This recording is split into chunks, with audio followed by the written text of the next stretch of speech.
to see. We all want to be real, and we're searching when we're finding. Hi. Hello, Maria. Maria. Hi, Christina. Hi, Stefan. So Good to wonderful to have you talk to again. you. Yeah, It's good to been be here. Yeah, it's been a while since we had you on, and we're following your stuff, of course. And you've been doing some traveling, and you've found out new interesting things, and we can't wait to hear all about it. I would say just a brief introduction for the listeners that haven't heard of you. Sure. We go ahead with that, and we will chat. Great. That sounds like a good plan. Yeah. So welcome everyone who joined us, tonight listening this new episode. And today we're having a wonderful chat with professional second generation dowser, researcher, writer, past life regression healer Maria Wheatley. And sometime a year ago we had once a radio show with Maria, and we were covering lots of subjects about ancient sites of Britain, Stonehenge, mysteries of ley lines, and many, many more. And you can also find the link to our previous show in our YouTube channel, which is in OpThinkTeam. And also today we're very excited to be able to chat with you again, dear Maria, and to hear about your new discoveries, findings. And we know that you have so much information to share, with the world and your, latest investigations. And also what's interesting that today is full moon too, and it's the very special date, to cover also important enigmas of ancient secret sites our ancestors have left us to unravel, and those mysteries related to the moon too, and the power of ley lines and this particular maybe planet. So at the beginning, maybe we would love to ask you, how are you, Maria? And maybe you could share some current works you are working on, or maybe some investigations you just did, the last time we talked with you. Yeah, sure. Thanks for having me on the show, and it's good to be back with you both. Yeah, really, there's been some quite exciting finds to do with burials and to do with the people of Stonehenge and the people of the ancient Wessex, for example, that links quite closely to other sites such as Malta, so we could touch upon those. And always there are new finds to do with earth energies, especially like you say at the times of the full moon and elsewhere. So I'd like to share some insights into earth energies at ancient sites as well. Wonderful. And we also know that you are writing now a book about Sardinia, Malta, and sites in there. Is that true?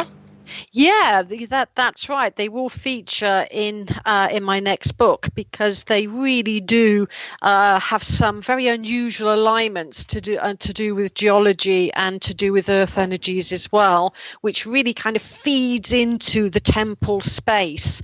So yes, it's wonderful to compare different ancient sites across Europe that are megalithic to really understand the energies that they're sited on. And like I said earlier, the people, we forget sometimes the monuments are so magnificent and beautiful that we forget about the people that went to these places and why they went there.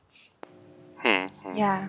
Absolutely. I'll take it you traveled to Malta. Were you able to go in some of these ancient buildings there? So on the real inside, it's very difficult to get right inside them because they are cordoned off, unfortunately, and they do open at particular times of the year. It's the same old story with like Newgrange, Noath, Stonehenge, unfortunately. But that said, I did a lot of kind of energy work around the outsides of the sites to find out, a lot about their kind of energetic qualities, and especially the kind of entrances to them. So even though you can't get really close in up tight and inside of them, you can still learn an awful lot about them. Yeah, and also mentioned in one of your shows that Malta sites were very related to the feminine energy and the moon energy. So how you felt that, how you came into that realization? Well, you see, Malta has a lot of limestone. Most of these sites are limestone. and some of them are closely associated as well to fault lines, okay, in the earth. Now, when you have limestone and fault lines, it's quite truly remarkable, because when you have rainfall that fills up the underground aquifers, for example, the limestone is so porous that it kind of goes in quite quickly. And right underneath the limestone of Malta, you have this kind of blue clay that acts as an insulator. So you've got a lot of water really saturated within this limestone. Now, when you have fault lines nearby, as in the case actually for most of the Maltese temples, that allows the energies in the land naturally in a geological manner. When the full moon or the sun crosses the horizon line at dawn, and moonrise and moonset, sunrise and sunset, it causes like this energetic quality to be rippled through the land and up the megaliths, which can make a kind of very mild electrical sensation. And the reason that really energizes the inside of these temples, especially at those times at sunrise and sunset. And that's a geological fact. And furthermore, with a lot of the really deep waters beneath them, they are very, very feminine waters. So the whole flavour of some of the temples are goddess temples. Now, going back to a master dowser called Guy Underwood, whose papers I inherited, he looked into the Maltese temples as well. I think anybody that loves Europe would look at the Maltese temples. They are fascinating. They draw us, and they really do.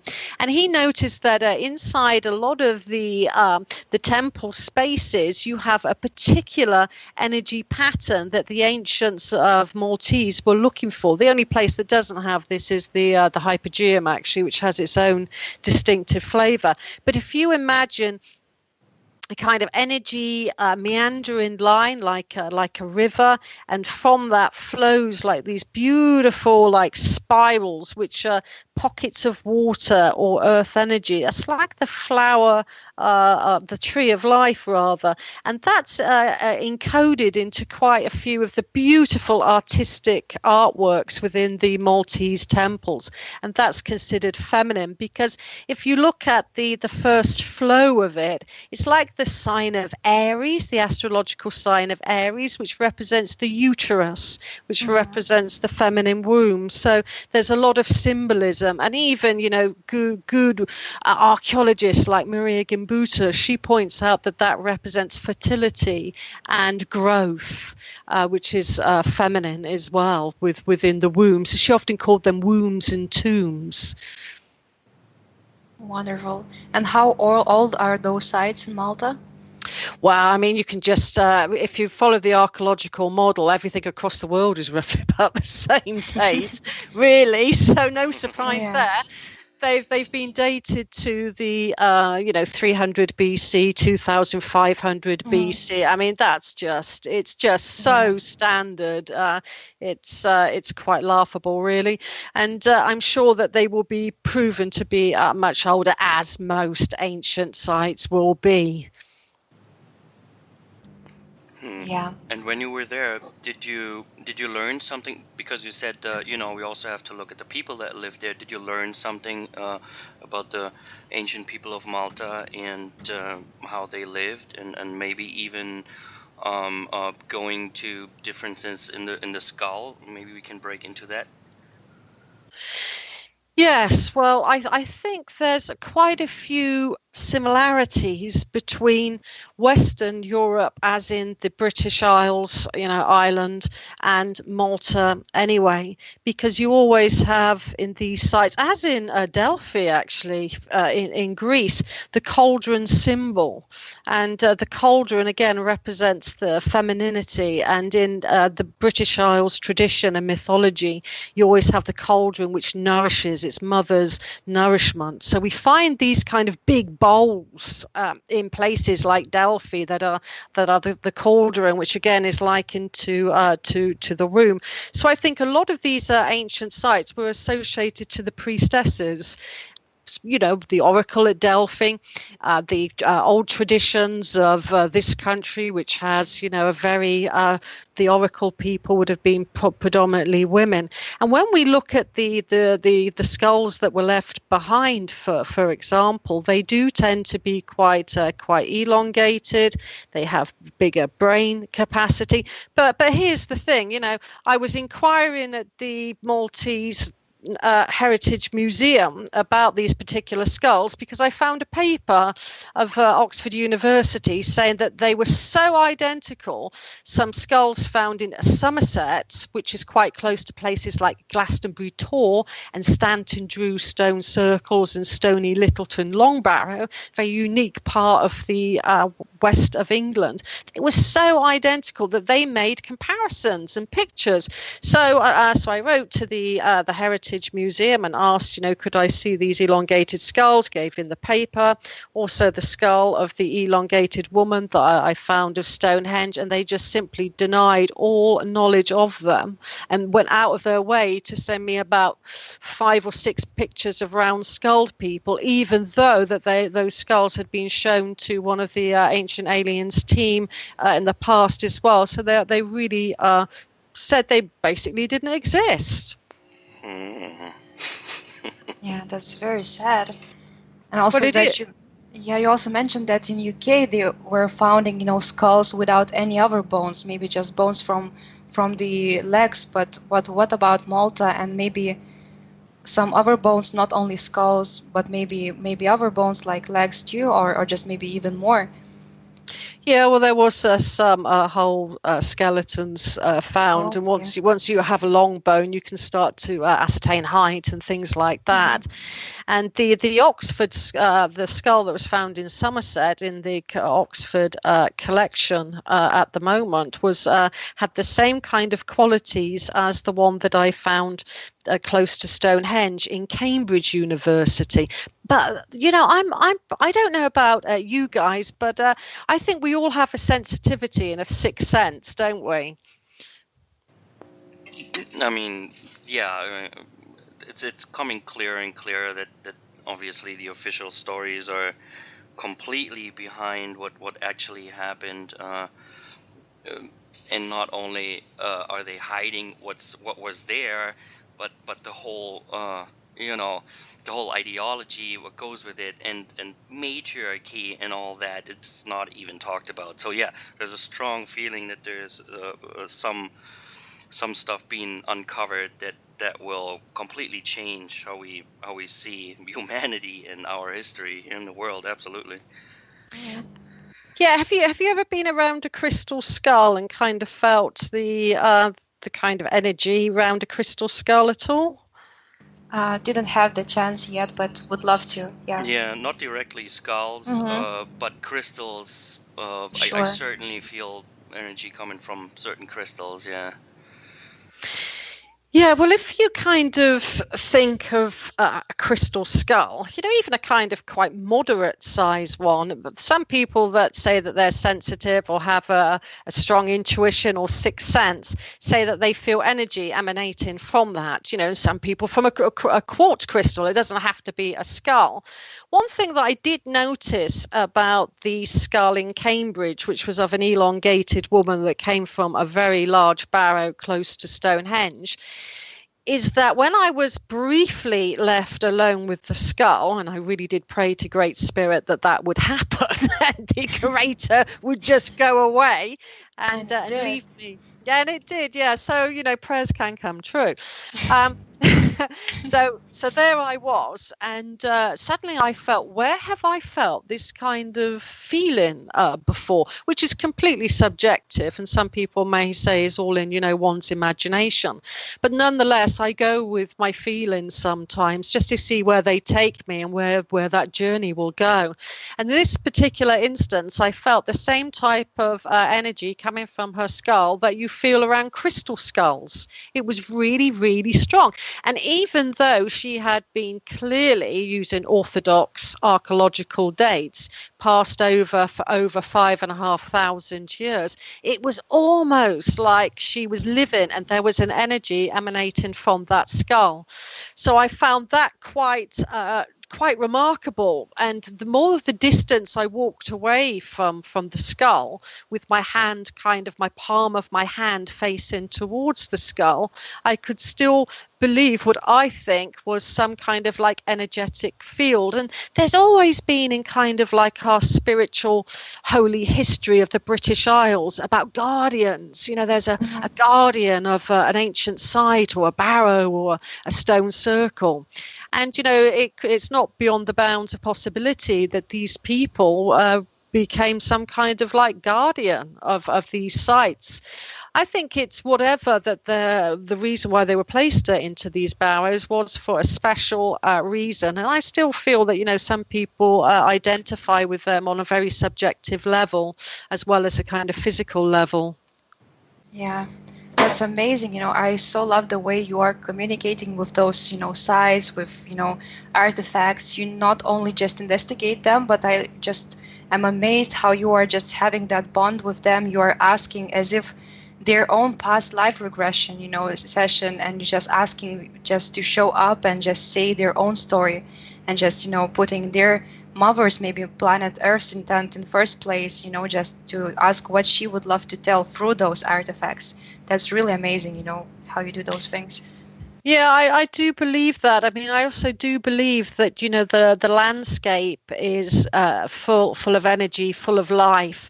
And I think if we, as a dowser, I always, you know, ask the landscape to show me its finds. What story do you want to be put out there? You know, and I'm just this kind of like person that can interface with these sort of like energies and things, and some of which, you know, I've gone out of my way to prove through, you know, science and equipment that we'll touch upon some recent surveys that we've done at ancient sites and the kind of energies that we've recorded, that this isn't all in the land of the imagination, that, you know, our ancient ancestors were fully aware of the earth dynamics and her ecological ecosystem and utilized that for probably many different purposes. Yeah, indeed. Now we also would love to ask you those topics about the heads and, you know, elongated skulls, and how in our round-shaped skull we have those three plates which are coming together after child is born, and they are forming that whole shape from three plates. And when we have elongated skulls, we have only two plates, so they also just means they all don't have that fontanelle area. So how that works, and maybe you did some investigation on those heads and how those plates are coming together, and how could that be impacting, you know, the brains and maybe even the character of the person. Yes, I mean that you're very correct with that. They are very special. The elongated skulls are very different from ours, and they definitely had more brain capacity. And this was ascertained way back in the Victorian era, when this was looked at very closely to begin with the original researchers there. In some other sort of like European countries around France, for example, and Italy, you can have elongated skulls that were further operated on. Now, it's often called like, you know, trepanning, where you have a kind of section, a round section, carved out or surgically removed on the skull area. And in certain parts of France and Italy and around Stonehenge, you could have not only an elongated skull, but one that had been further worked on in some capacity as well. And in the Stonehenge area, the example of the trepan skull there was more rounder. It was a kind of a middle skull, actually. That wasn't elongated and it wasn't round. It was, you know, somewhere in the middle, which maybe suggests that there was intermarriage going on, would be one interpretation. But that was recently reevaluated, and it found out that person may have even had a brain tumor, and that was operated on. But I think some of them, when you start to look at the fontanelle area of some of the skulls that have been operated on in the the French area. Maybe that is symbolic of like activating a particular part of the skull. As you know, a lot of people interpret it as it was a therapeutic treatment for maybe something like, you know, epilepsy or whatever. Others go on to say it was purely shamanic. Others go on to say that it was the elite that had them done. Maybe it was all part of a very deep spiritual bonding. And it was found that the sections that were removed, for example, the kind of round piece of skull, quite often that was returned quite symbolically towards the skull as well and placed inside. And maybe at one stage it even been turned into what they thought was a pendant, because it has like a hole in it for it being suspended from a necklace even. But again, as a kind of dowser that can turn anything, if I need to, into a pendulum, if I need to, I see them as being a kind of spiritual tool as well. These round pieces of skull, as in maybe a pendulum, maybe as in even a kind of divination system, because we really haven't looked at them, I think, deeply enough, and we kind of we go around labeling and trying to pigeonhole everything. And I think there's a story behind all of that. I think the skulls were being activated at the same time, and that some were seers, or some were healers, or some were just very special people within a community. Now, since the physiology of those skulls is different, were you able to find out if, say the mother of a child that will be born with an elongated skull, is the physiology there different too? Like, speaking of the birth canal, because what we learn is, these 3 plates and the head is soft at the beginning to, go easier through the birth canal. Is there a difference in the physiology for an elongated skull baby? To be truthful, I'm not 100% sure to answer that, because the only artifacts that I have seen have been of adults, actually. So that's difficult to say. And within the tombs itself, where the elongated High Queen of Stonehenge, as I call her, or she could have been a priestess or whatever, high-ranking member, there was only her skull and a long bone to ascertain height from. There was no other part of her there to see if, the birth canal would have been any different. And half the time these artifacts have gone missing from the Stonehenge area, so it's very difficult sometimes to track bits down, because you're going back to an era of the way before the kind of Victorians, that sometimes they didn't even write down clearly where they took the skulls from when they disturbed them. First of all, some did and some didn't. You could be a rich landlord, and if you wanted to dig into a mound or an ancient site, you could at your own whim. Yeah. Also, what always fascinates me, the subject of and topic about the fontanelle area in our skulls, and how it works with energies of our kundalini, of our chakra system, how energy goes through our head, through our core to our spine, and just goes through our full body. So it just shows that we have that area which grows in those 3 plates, and those people elongated people, they seem to not have that fontanelle area. And that also just signifies that maybe they were not impacted by that chakra and kundalini system too. Because I also had maybe some memories, or just some maybe thoughts about chakras, how that could be also another program maybe created during maybe Atlantis times. That's only speculation, but maybe that could be some program which really is installed, so to speak, in our bodies as a chip to just connect with energies. So maybe those people, since they didn't have that fontanelle area, they didn't have that portal in their bodies where chakras just combine together and work, maybe they were not having that program in themselves. What are your insights here, and what maybe you could share? So that's a really interesting. I've thought about that, myself. I mean, to look to the history of our land in the British Isles, we have to go through the Romans, because prior to the Roman invasion and some would say genocide of the Druidic peoples here, nothing really was written down. So we have to rely on kind of the historic writings of Caesar and those after him. But one thing has become apparent when you go to, for example, Trinity College in Dublin and look at some old 16th century manuscripts that have been, said to have been written down from earlier sources and earlier sources and earlier sources, because the British people, and probably of Gaul as well, because the Gaulish Druids of France were said to have trained in England, didn't see the chakra system as 7. I mean, that's a very kind of Chinese Hindu system to a certain degree, although it's seen as universal today, quite rightly so. But if we look back to our own kind of teachings, the areas that were really seen as chakras, again, they were seen as cauldrons holding fluid, and the fluid was kundalini, and the idea was the kundalini from one of the cauldron chakra points in the body was the womb, and this would fill up with water, the elixir of life, if you will,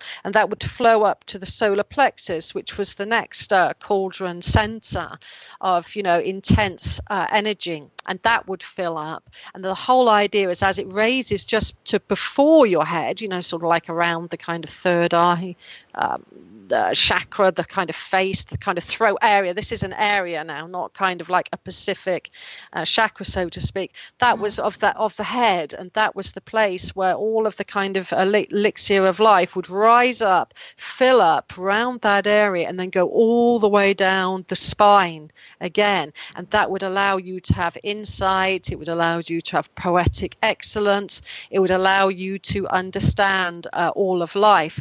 So that's how our ancient ancestors in this landscape saw those centers anyway. They didn't necessarily see them through the eyes of the 7 chakra system. So I think to get closer to these people, maybe it's about seeing our bodies and the landscape through their eyes and not our own. Yeah, see, for grounding, just like not through those seven points, but just for grounding with earth and just being with her. I'm very, resonating with the work of George Kavasilas, and how he is talking about chakras and how we shouldn't be so distracted by so many of them, but just combine and ground them all together in our heart or in our womb, in that one particular place where we could ground with planet Earth and just, be ourselves, authentic selves, but not those, 7, maybe just too distracted. Well, this is how the people of the Druidic period saw it, as has been recorded. And when you kind of look to some very ancient sites in the British Isles and indeed across Europe, you have, preceding the stone circle phase, what's called causewayed enclosures. And a causeway enclosure, about 1,000 years older, using orthodox dating as a yardstick than the stone circles. You have a ditch and a bank and a gap, and a ditch and a bank and a gap, and the gaps are called causeways, and often they're in 3 concentric circles, such as Windmill Hill near Avebury. And again, these 3 centres, it represents the triad of our ancient Druid ancestors, 3 different levels of awareness, 3 different sections of the body that all relate to 3 different sections within the ancient site itself. And what I discovered in the Avebury area, alongside a co-author of my first book, Busty Taylor, was that all of those causeways at this very ancient site near Avebury aligned to the rising of the moon, of the sun rather, at the sacred Celtic festival dates. The equinoxes, Beltane, May the 1st, etc., etc. Those 8 Wiccan Sabbath days. So that's one of the oldest solar calendars in the world, but it does start off the triad symbolism within ancient sites. Yeah. So there is some sort of energy which humanity has seemingly forgotten how to work with it, and it seems that even after, like you said, even after the person has vanished from this earth and there's only the body, it's still emanating kind of an energy. And I learned from you that some dead people in these mounds were mummified and reserved, for sometimes around 400 years or so before they were finally buried. I mean, so these people kept these mummies around for whatever reason, perhaps because it was an important person for the family or clan, and they wanted that energy around until finally somebody put them to rest. Or what do you think about that? Well, yeah, that was a report that came out recently, and that's thanks to archaeologist Mike Parker Pearson for giving me that archaeological report, actually, because it is very, very unusual. It was often thought that when somebody passed over, they were buried, within a normal time span, a bit like what we do today. We don't leave bodies lying around unless they've got a kind of autopsy or something. But yes, here's the thing: what they seem to do was, if a person was normally quite young, so they died quite early in life, or that they always seem to be quite strong and robust. So why they actually died, you couldn't see any pathological reason for that. But nonetheless, the person had passed over, and the people of presuming family or a wider social group would then bind the body to make it quite mummified to a certain degree, so that the ligaments would be quite well preserved. And they must have been put in a kind of special house or a special area, maybe a kind of shrine or sanctuary or something like that, a kind of sacred space. And maybe that was a kind of oracle to a certain degree. You'd ask the ancestors what the future would hold, or whatever, or could have been seen as this person was a healer, and maybe they could give healing to the community and to the land. And then after a while, if the body started to lose its ligaments, so that bones would become unstable and fall off, a lot of the round barrows produce these beautiful, quite large jet rings, predominantly of jet, or they could have been in other substances as well. And these rings were used with probably leather or some kind of string, or to hold the body together again, so that this body would be staying around with the community for many, many, many hundreds of years. So this person must have been special, because not all deceased people were treated like this. They found some in the Western Hebrides of Scotland, near a stone circle called Callanish, a beautiful ancient site there, and around the Wessex area as well. But you see, a lot of the antiquarian reports that are housed in the National Monuments Record Office near a kind of industrial town called Swindon, of all places, has a lot of these reports. And the people that first went into the barrows and removed the people kept saying, why are we finding these rings? Because they were far too big to put on, fingers, or too small to put around the neck for like a talk. So it was only just recently that it was realized that with some mummified remains, this is what they were doing. They were preserving certain people within the community as to be an oracle. So to them, death wasn't frightening. I mean, we might think of that as being really horrific. Oh, your dead ancestor in the room or nearby. But to these people, it was very sacred, and it clearly meant something very important to them to have certain individuals around them continually. Yeah, that's also very interesting. Like, if originally mounds could have been used only for energy spots of the planet, and only later they were reused as burials, like most of the sites in Egypt too. So maybe it could mean that people sense the energy by placing a dead person in such powerful place, and they could just maybe start building bridges between the energy worlds of living and the worlds and energy of the dead. And maybe they were doing that all across the planet, as we know also in Aztec culture, how they were sacrificing people on the in later, dynasties on the pyramids, and just maybe extracting maybe that energy and connecting those two worlds. So maybe what are your insights here?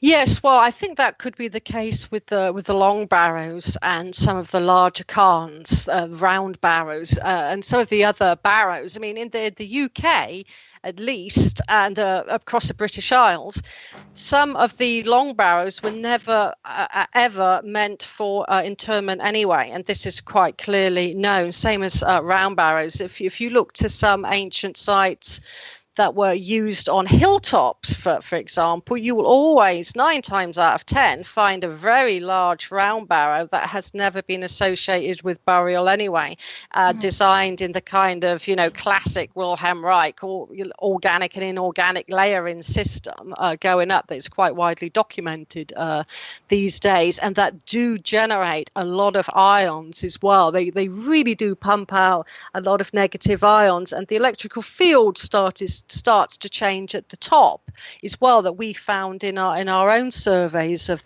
particular large round barrows of a non-burial kind that haven't been disturbed by any antiquarian as well. So we've been quite kind of fussy on the barrows that we've chosen. So yeah, they definitely do interact, and sometimes there was metal found in them. They could have had an antenna on top is one possibility, and they could have been receiving the earth energies and pushing them out across the ley system as well. And with all, again, pockets, if you have porous surface beneath, like limestone, with clay beneath, like at Malta, and chalk within the Stonehenge Avebury environs, then you also have a lot of different layering systems of water as well, saturated ground. So it's often seen now at the round barrows of the UK, especially in the southwest of England, that the ditch that was around them was probably full of water as well. And you had a causeway to go across to these sites. Yeah, spectacular. And also we know that those sites are emitting, gamma radiation, and they are also tuned to 7 hertz frequency too. So when you're, having, that person who passed and you're placing in that area with those radiations, they are truly grounding, that energy into earth, and that again coming from, one world to the other, balancing and healing. That's why I think some of the skulls, the main elongated skull that I interacted with seems to retain something of its energy, whether that is the energy of the mound or her. I mean, who is to say? It's conjecture to a certain degree anyway.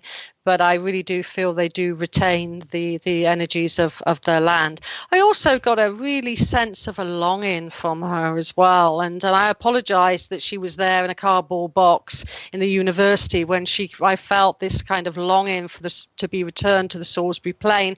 So over here at the moment, what people are wanting to do is to say to the archaeological community, you have 2 years. You take a body out of the ground, an ancient ancestor from prehistory or wherever, medieval period, you have 2 years to do your studies, and then we would like to see them returned to from where they came. So there's a big, strong movement over here to put our ancestors back into the landscape, which I feel would really do something to the landscape. It's these mounds that are half empty when some of the artifacts have been taken. I mean, there are issues of security and other things alike, but these are being discussed so that our ancestors can be returned to the land. Yeah. Yeah, Yeah. You go. Yeah, that goes with blocking the sites and decommissioning them, kind of, I guess most of it is for the security of the actual site, so that people don't go there and, destroy it. But it seems like, if you would put everything back and study these energies, which you and others are doing, that would be the right way of finding out what was really going on, and that may also be a reason why these sites are being blocked and decommissioned, so that they that kind of information just stays buried.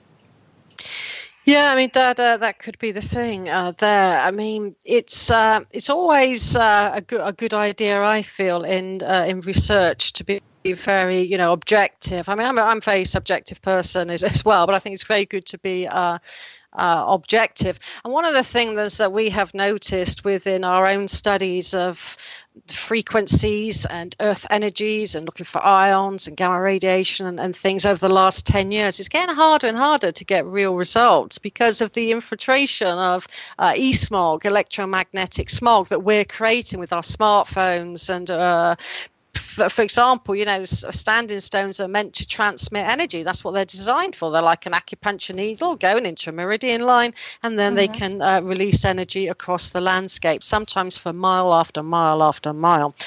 But what was found by engineer David Webb within the past 2 years is that if you have a stone circle proper, that's Avebury and Stonehenge are ruinous and no longer retain their circular shape. But if you have a stone circle that retains its circular shape, they're now starting to transmit man-made signals. Wow. The stones. So I think we have to be very careful when we analyze some electromagnetic signals. If you don't have some very sophisticated equipment, it will come out that they're electromagnetic, but they could be generating, from devices and from pylons. That's their nature. They're transmitters. And of course, the power lines that probably down the road go, for miles and miles and miles and connect, these basically it's man-made fake ley lines of energy flow that, comes from a power factory and goes down these power lines. And I'm sure that's interfering with what's naturally there and to be used. Yes, that I'm sure that is the case, as with a lot of any kind of strong electrical equipment. It's been found by European dowsers, for example, that what was thought to be a reasonably harmless grid system called the Hartmann grid, which was discovered in the 1950s by Dr. Hartmann, hence the name Hartmann grid. But that's roughly in certain parts of Europe about 2 meters by 2.5. It aligns north-south and east and west. So, so if you imagine that all across the Earth, it's tighter at the poles and bigger at the equator where Mother Earth bulges. But that was always thought to be quite benign, and it only really became active or produced what's called geopathic stress, like toxic energy, if there was extreme conditions like volcanic eruptions, huge storms, some kind of real big event. But it's now seen as that can transmit man-made electrical signals across it now. So it's not just the standing stones that appear to be transmitting these signals, but it's a natural grid system called the Hartmann grid as well. So if you go into somebody's house, I'm a diviner and I do house clearings as well. I'm starting now to look at the Hartmann grid layout in somebody's home and saying, let's get your router off that. Let's get your large TV off that. Let's not put your laptop on that, so that you're kind of in these neutral zones and not being completely bombarded by e-smog, electromagnetic smog. And of course, movements are starting now that people are putting certain devices into, like Wilhelm Reich's kind of energy, putting those around devices, electrical devices, to kind of capture and reduce the electrical smog. And that kind of brings me to the Schumann frequency. Schumann, interesting name because it sounds a little bit like shaman, and of course it's kind of connected to the Earth's heartbeat energy, so to speak. And now in 2017, the Schumann frequency went up crazy, like it's never been measured before. And here we see that has to do obviously with a reaction of the Earth to say solar energies. If the sun does something, a few seconds later, a few minutes later, here on Earth, frequencies go up or down. And in 2017, that was high, and I wonder if that has only to do with the sun, or if that has something to do with us raising our frequencies as well. Yes, I mean, I think it's a combination of a lot of things. I mean, there is no separation in a spiritual truth, is there? That's how we see it. I mean, Gaia is a part of a solar system and a wider family.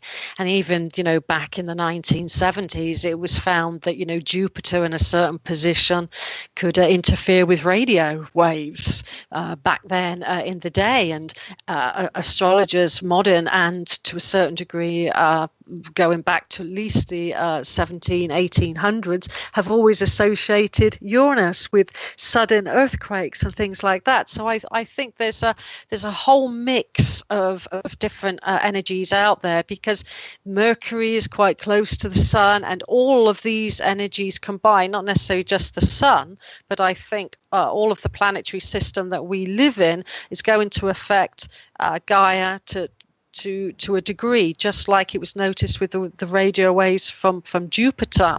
So I think at certain very powerful conjunctions, that's when you have the sun, say at a few degrees away from Jupiter. It doesn't matter if Jupiter's north or south. That's a conjunction. They're close together in the sky. That will produce a different resonance as well. So I really do feel that all of this, if we look at the wider picture, Sun, Moon, Mercury, Jupiter, Venus, Mars, etc., then by looking further afield and looking at it as a whole, we can begin to understand Gaia and our roles in it, because astrologers of old have always said, that the Earth resonates to all of the planets and where they are. They divided the ancient astrologer of Egypt, Ptolemy, around about the first century. He divided the world into 4 parts, for example, and said the northwest quadrant, of which we fall in, falls under Aries and Mars, and that means the people are quite aggressive, and all the wars have started in that zone, for example. So just by looking at the Earth in relationship to the wider whole, which is what the old astrologers were doing, I think we can understand more about the Earth.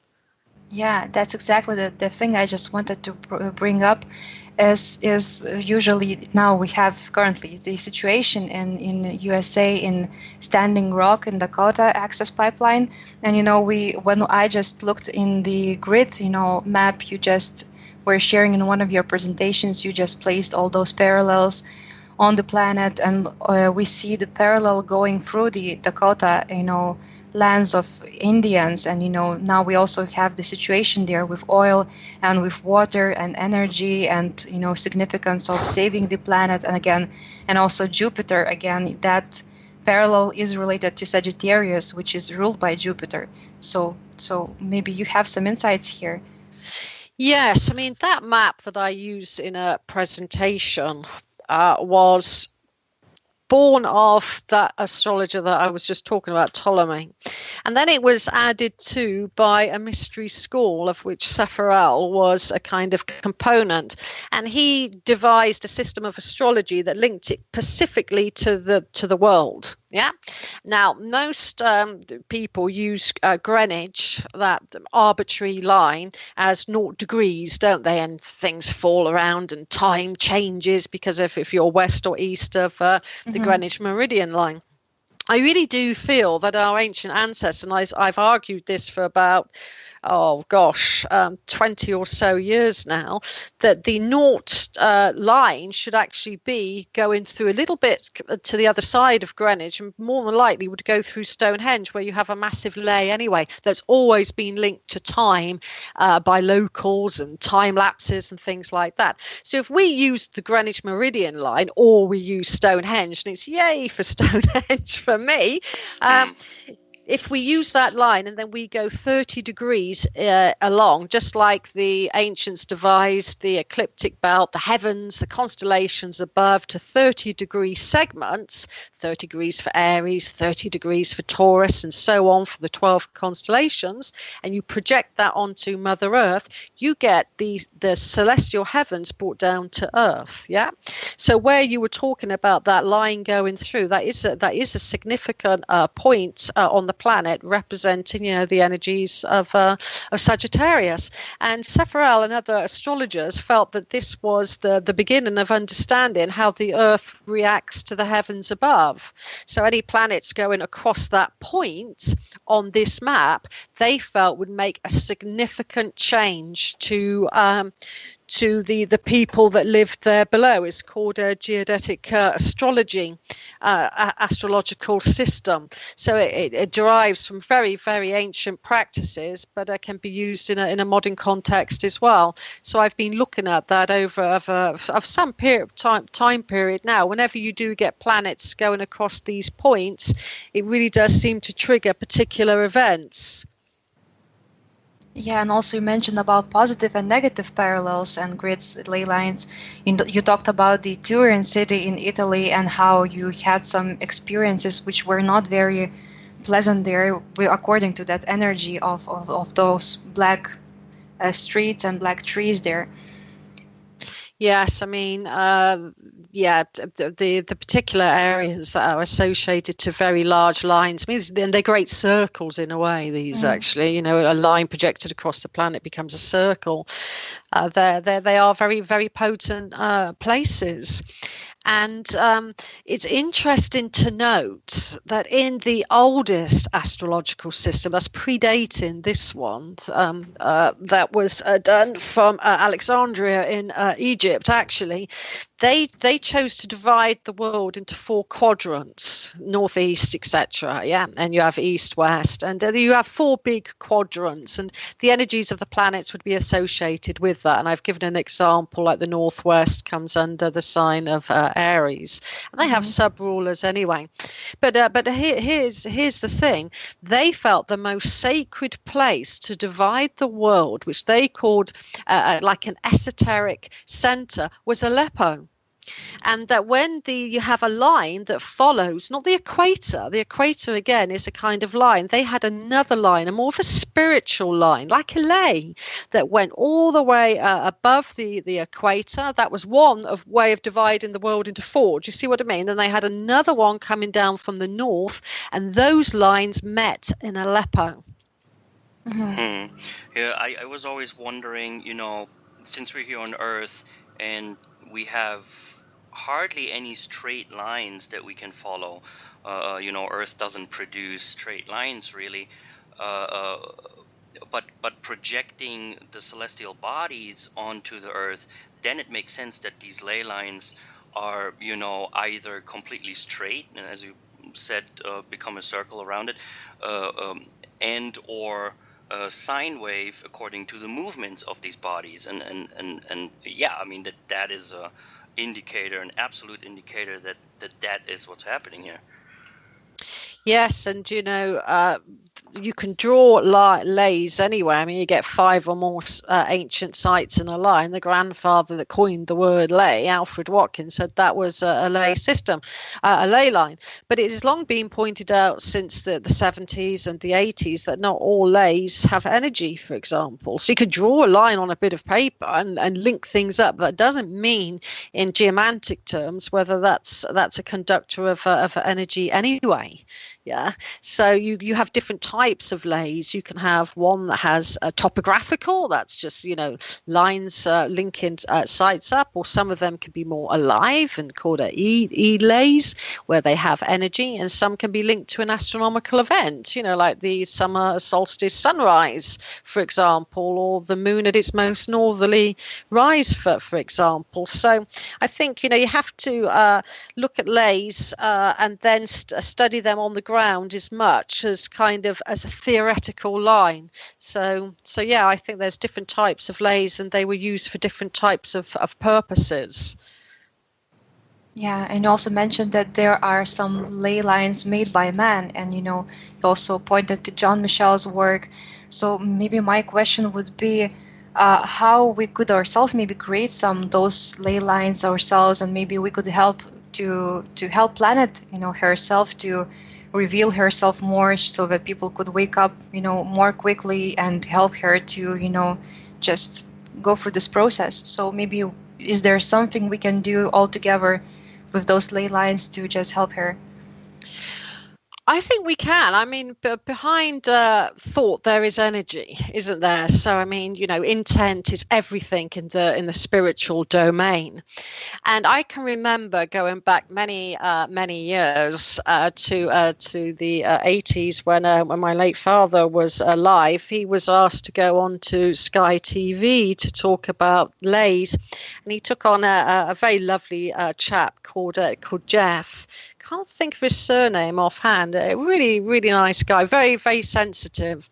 And they said to Sky that they were going to produce a very powerful lay going right the way through their kind of facility, but they would disintegrate it afterwards. It was for an experiment to show, the power of the mind and how it can travel in a straight line, and that you can create something tangible in front of you, and then you can douse it. That was the idea behind it. It was kind of, a live TV experiment, which they did, and it was live, and it's kind of gone down in dowsing history, this, because the moment they decided that it was done, the line is up and part of the grid, so to speak, all of the lights and equipment blew out all across Sky, and brought that down. But the point is that if we project our thoughts into a grid system, into a ley system, into the earth herself, and you have the real power of your words, of your intent, and your words can become part of the element of earth itself.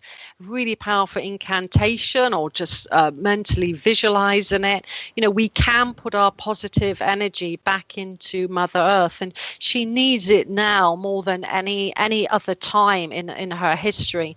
So I think we can all connect. We can all kick off our shoes. We can all stand on the grass and smell the earth and become a part of her again, and link in to her. I mean, one method that I do at ancient sites, which a lot of people really like and say that they benefit from, is a lot of the time we kind of link to above, to the heavens above, to the cosmos, and then we make a kind of light call to the cosmos, and light comes down through our chakra system is one way of doing something.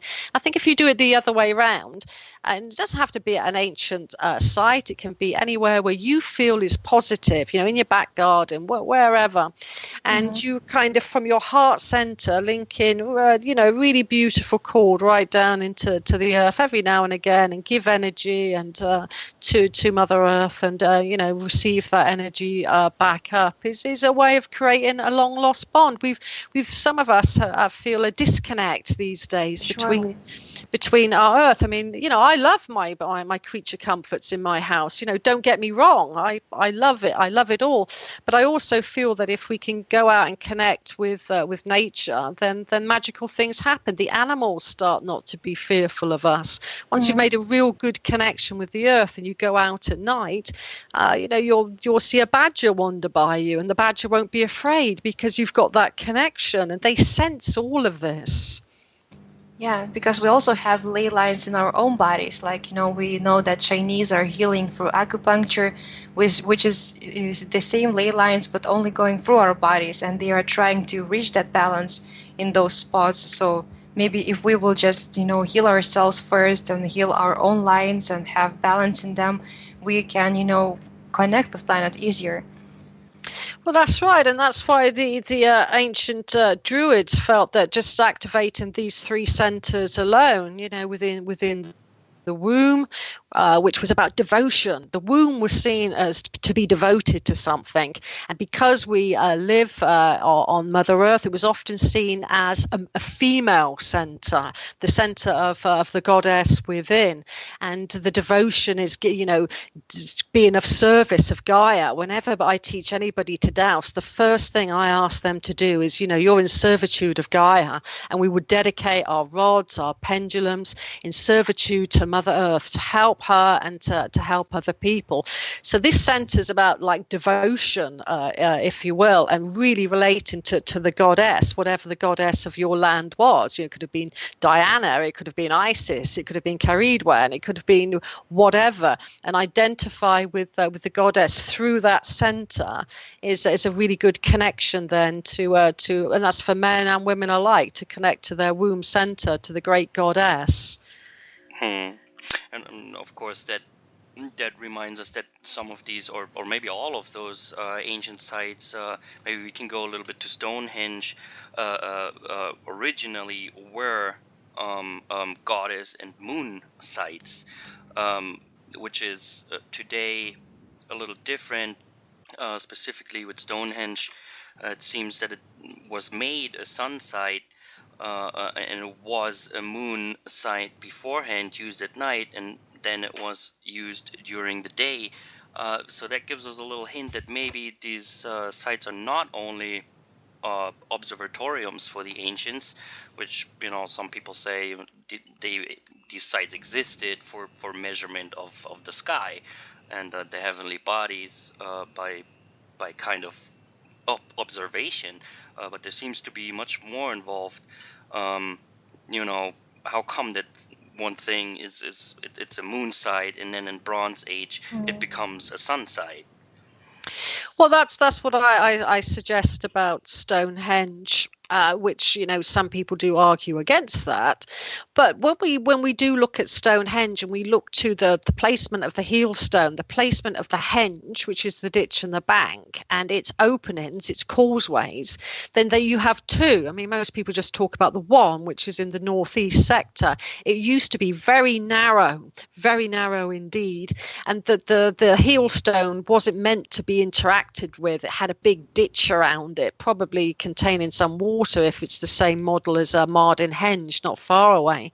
So only certain people would have gone to the heel stone, and it's been long pointed out by Aubrey Burl, my late father, that if you calculate the moon's metonic cycle every 9 years, the moon rises more perfectly above the heel stone, and that's what it was designed to do. And the moon rises there around about 51 degrees.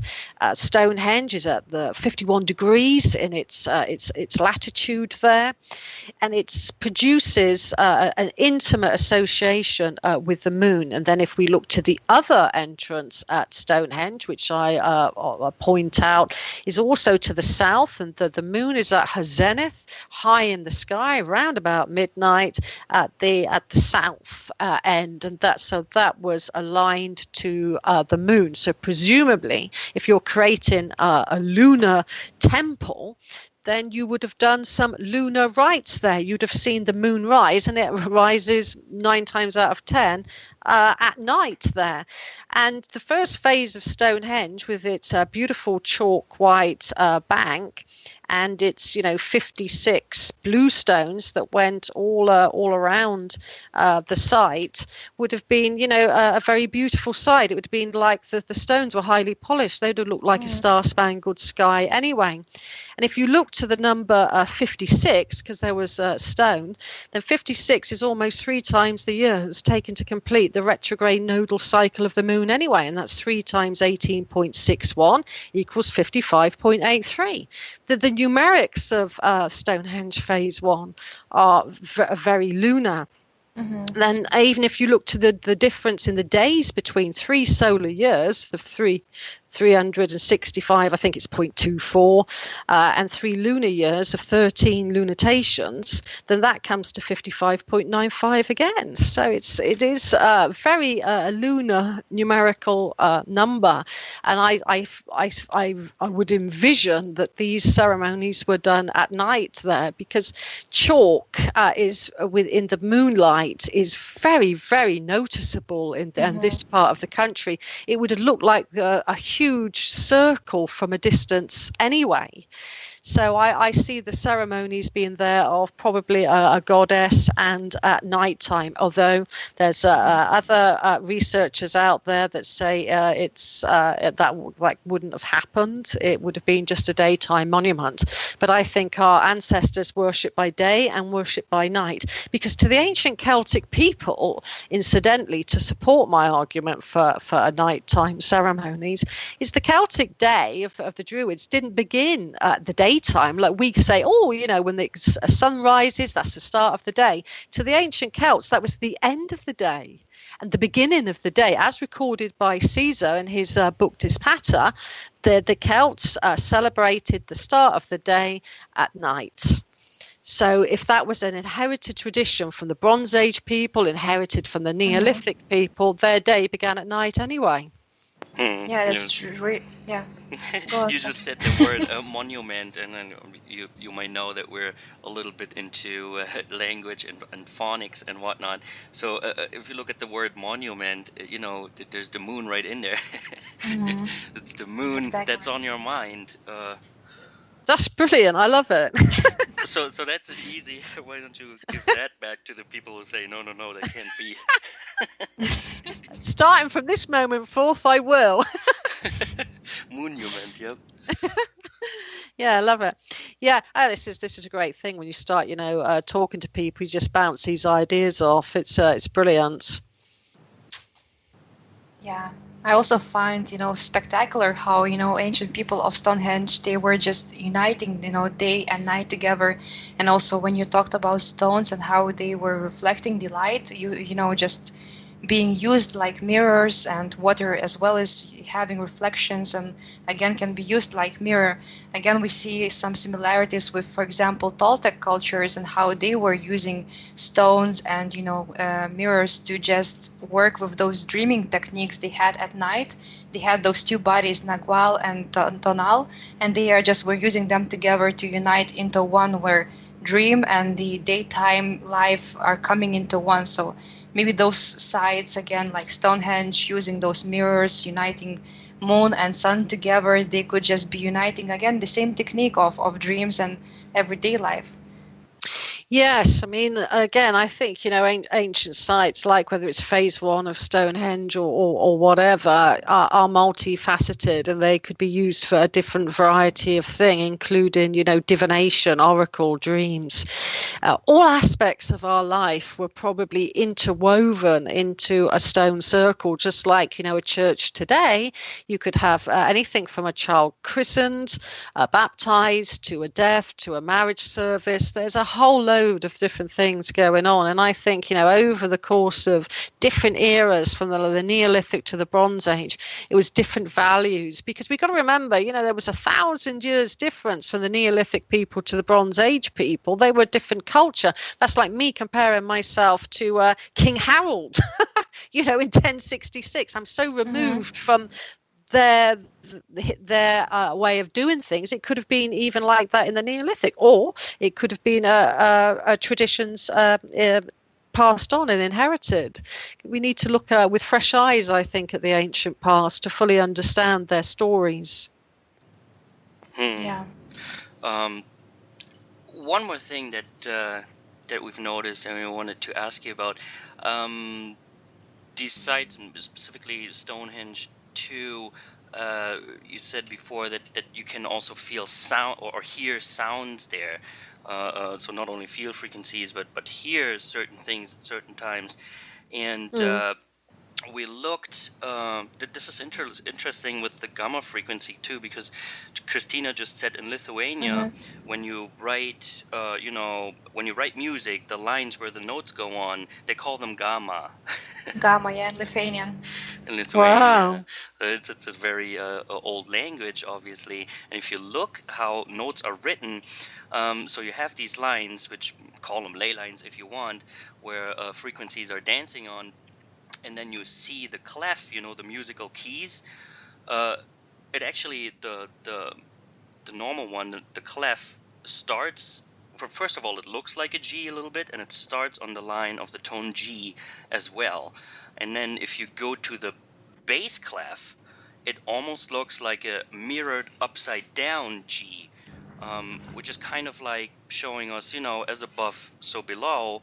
You turn it upside down and mirror it, and there you get now bass tones that obviously sound like they're from within the earth as well. You don't have that much treble, you kind of just feel that's the bass that's coming from inside, and on top it's a G that also starts there.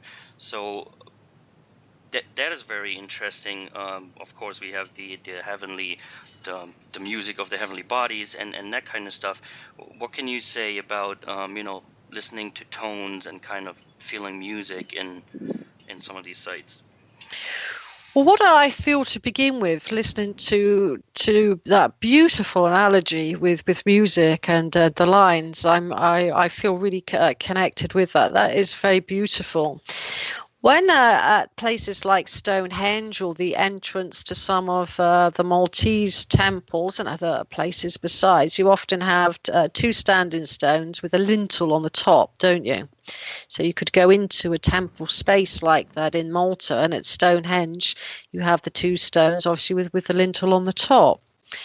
Now, what is being found by master dowsers, and my late father did a lot of work with this, and it really does relate to what you've just said. And I've never made the link before, so I'm going on fresh ground here and joining some dots. But looking at his work, it was when you've got a lintel on the top like that, it kind of grounds the energy a bit. Energy can come up the stones, you put a lintel on the top, and it can come back down the stones, so to speak. Yes, if we get that as a visualization.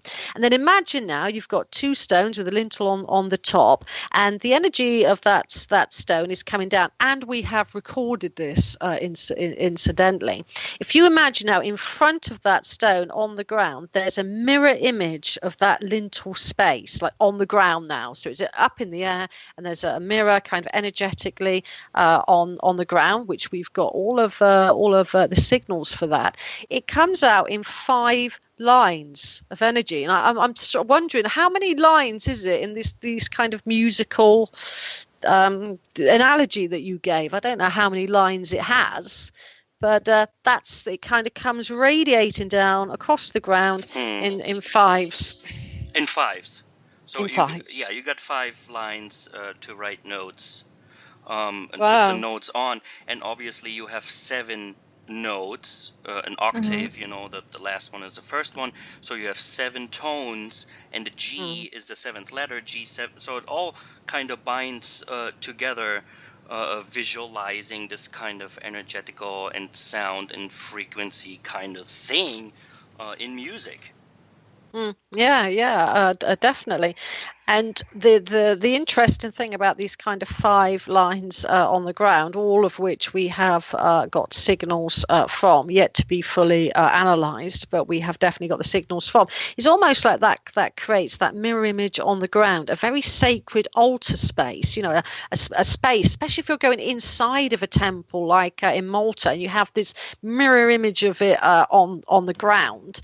Then you are in a kind of sacred space. And, again, with the kind of ancient traditions, it was about incantations as well. It wasn't the word is very powerful, the way that you speak it. You're supposed to be, in the magical arts, you become one with the elements. Your voice becomes the element of earth. It carries on through the element of air, and you speak with the passion of fire from your heart. you know. Hmm. So and you're obviously grounded on Mother Earth. So I think, you know, all of these different aspects, the sound, acoustics of a site, are how we relate with our voices in an ancient site is a magical thing as well.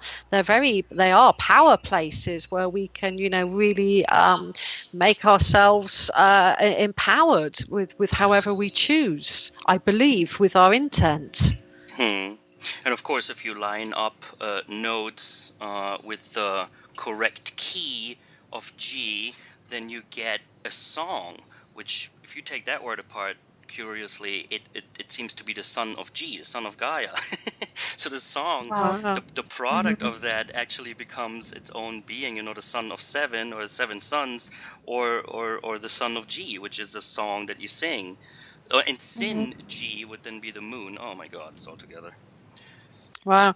I mean, that's again, it's having these beautiful bonds, isn't it? These connections between all the different sort of elements of an ancient site, and what you've just pointed out, I think, adds to the beauty and understanding. Mm-hmm. Wonderful. Oh wow, it's quite this is exciting. I gotta look more into this music thing. Yeah, for sure. Because, you know, the one thing that the lines do is have that they act as carrier waves, you know, for again, whatever, you know, one's intent is, and for Gaia's energies as well. And I really do feel, you know, the spoken word in some of these places can become very powerful.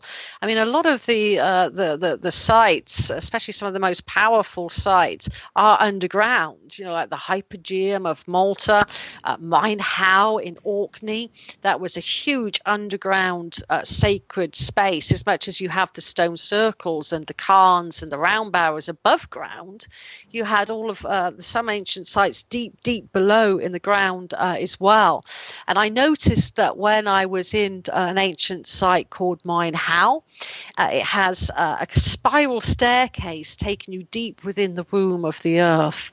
It's very, very it really does change you going down into the dark. They've just got a very small light in there so you can see safely the steps. But apart from that, you are still amid the darkness.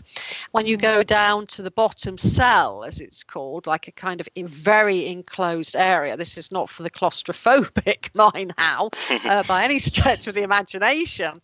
But if you do go down there, the one thing I noticed I did quite naturally, and it wasn't until I talked to other people about how they sat in these places that I realized that we kind of naturally go into almost like the fetal position when we're in there. You know, you put your kind of knees up, so to speak, and hold yourself. And I started to do a little bit of you know, just sounds, making a sound really, and it was very, very, very powerful. You could hear the reverb coming from the very close wall. Then when I started to discuss with the other people, you know, how did you sit down there? And time again, I got to hear the same thing. Oh, it was like I put my knees up. It was a bit like being in the fetal position, which is how a lot of the bodies of the Bronze Age people were turned into the mounds in the kind of fetal position with their knees up. It's called flexed by archaeologists, but I think that's a kind of taken us back. And when I came out of Mine How, when you kind of stretch out, it is almost like being reborn again into the world of light. Wow.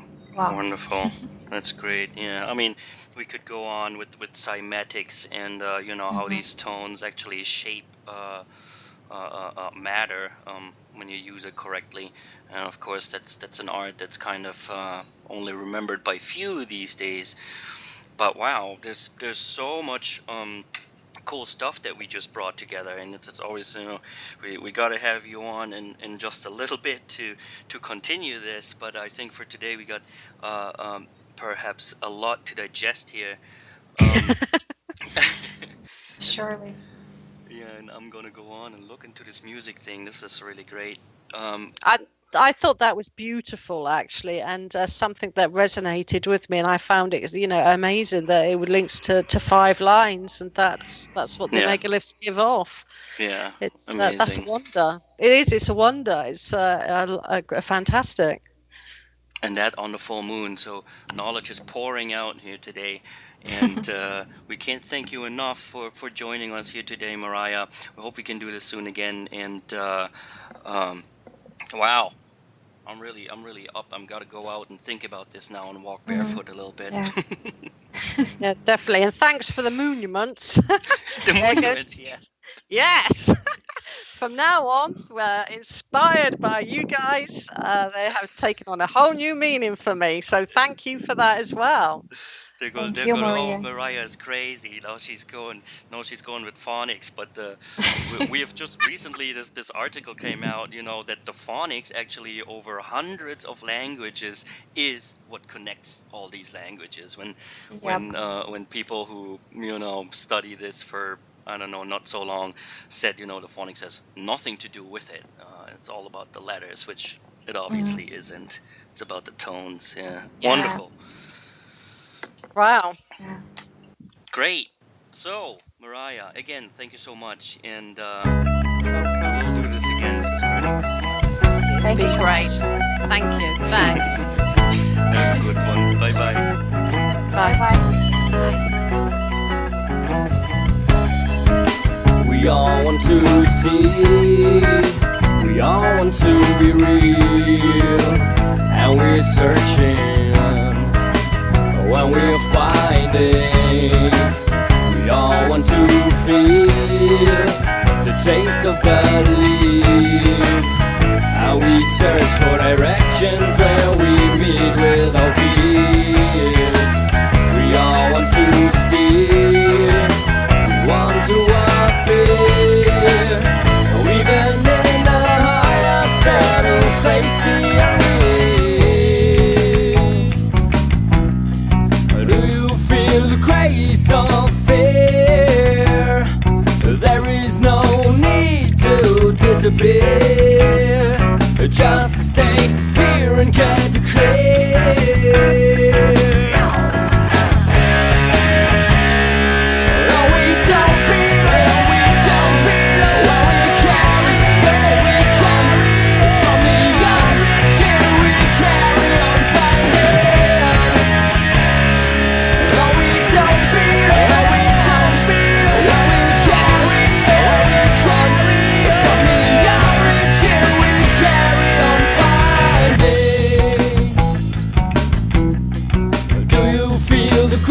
Of fear, there is no need to disappear. Just stay here and get